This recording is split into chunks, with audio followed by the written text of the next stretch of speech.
आप नाम और परिचय बता दें। मैं शशि शंकर सिंह, भारतीय जनता पार्टी का एक कार्यकर्ता हूं। पहले जिला उपाध्यक्ष रहा, वर्तमान में जिला शासकीय अधिवक्ता के पद पर काम कर रहा हूं। शशि भाई, इस समय बिहार का रिजल्ट आया है। रिजल्ट जो दिख रहा है वो टीवी स्क्रीन पे 208 और 28 का मामला दिख रहा है। इस जीत को लेकर आप कैसा बताएंगे और ये जीत का सेहरा किसको देंगे?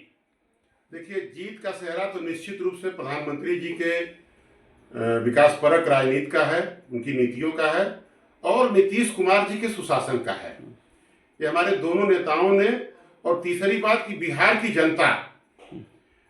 जनता झूठ छल प्रपंच को नहीं मानी और उसने विकासपरक राजनीति को महत्व दिया, जिसका यह परिणाम आ रहा है।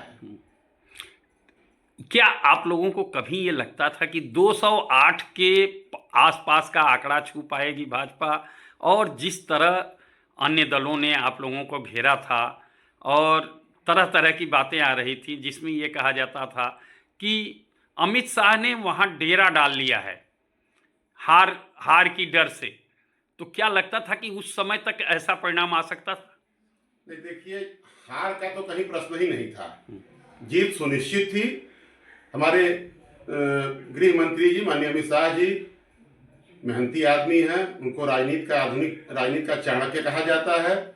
उनके कार्यक्रमों से कार्यकर्ताओं में अतिरिक्त ऊर्जा का संचार होता है, तो निश्चित रूप से उसका यह परिणाम आया कि हमारी सीट हमारी अपेक्षा से ज्यादा हमको मिली है और बिहार में प्रचंड बहुमत बिहार की जनता ने दिया है। तो यह निश्चित रूप से अमित शाह जी के अपने मेहनत का परिणाम है। अभी तुरंत बयान आया है अखिलेश जी का कि इस बार के बाद अब बिहार नहीं होगा, अगले राज्यों में कुछ अलग होगा। इसको क्या देख रहे हैं? सबकी मनसा धरी की धरी रह जाएगी। जनता समझ रही है कि हमारा हित कहाँ है, हमारे आने वाली पीढ़ियों का भला कहाँ होने वाला है, विकास कहाँ जाएगा, देश का उत्थान किसके नेतृत्व में होना है, देश का मान सम्मान किसके नेतृत्व में होना है।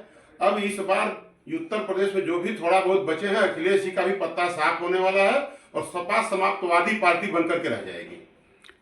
इस बार वो इतने वोटर कहां से आपके पास आ गए? क्या भाजपा ने कौन सा ऐसा गेम खेला जिसके कारण इस सीट के नतीजे को देखने को मिल रहा है?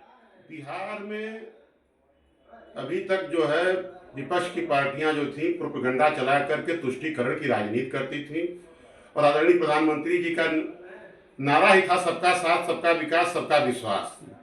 तो बिहार की जनता, बिहार तो हमेशा आजादी की लड़ाई से लेकर के हमेशा चमत्कार करने का काम किया है, चाहे वो बुद्ध का काल रहा हो और चाहे आज के 21वीं सदी का कार्यकाल रहा हो।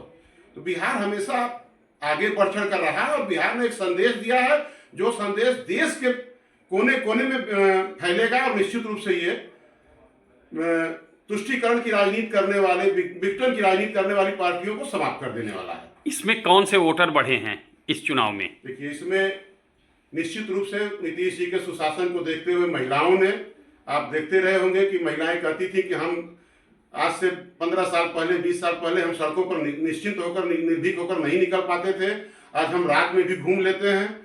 तो महिलाओं का रहा है। युवा वर्ग समझ रहा है कि हमारा भला कहाँ होने वाला, हमारा भविष्य किसके हाथ में सुरक्षित है, तो युवा वर्ग ने भी महत्व दिया है और बुजुर्गों ने भी दिया है। बुजुर्गों को भी, जो पुराने दौर को देखे हैं, मैं नाम लेना चाहूंगा लालू यादव जी का, उनके साले साधु यादव जी का जो तांडव होता था सड़कों पर, तो वो दौर जो देखे वो भी, उनको भी विश्वास था कि नहीं, लालू आएंगे तो फिर वही चीजें होंगी। तो उन्होंने भी नीतीश के ऊपर भरोसा किया, मोदी जी के ऊपर भरोसा किया और राजग की सरकार वहां प्रचंड बहुमत से बनाने का काम किया। तो क्या कहेंगे अब?